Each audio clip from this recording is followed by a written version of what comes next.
আম্মু আম্মু, এই দেখো এখানে কত চিংড়ি মাছ পড়ে আছে। হ্যাঁ, কি হয়েছে? দাঁড়া, আমি আসতেছি। এই এই কামড় দিস না।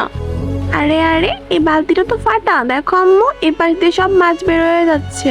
আচ্ছা আসুক তোর বাবার, খবর আছে। কেন, কি হয়েছে? আমি আবার কি করলাম? এই দেখো তোমাদের জন্য নতুন বালতি নিয়ে এসেছি। ও, নতুন বালতি? বাবা আমাকে দাও।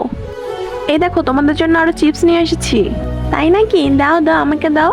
এতগুলা? এই নে মা, তোর জন্য এটা। আরে এটা তো খুব টেস্টি। বাবা চলো আমরা দুজন মিলে এটাকে রান্না করে ফেলি। ঠিক বলেছো মা, চলো আমরা দুজন মিলে এটাকে রান্না করে ফেলি। বন্ধুরা, যতক্ষণে আমি রান্নাটি করে নিয়েছি ততক্ষণে তোমরা আমার ভিডিওতে লাইক দিয়ে চ্যানেলটিকে সাবস্ক্রাইব করে দাও এবং তোমাদের পছন্দের খাবারের নামটি কমেন্টে জানিয়ে দাও। এই দেখো মা, তোমার জন্য রান্না করে নিয়ে চলে এসেছি। ওয়াও, এটা দেখতে খুবই সুন্দর লাগছে। মা, এটা খুবই মজা।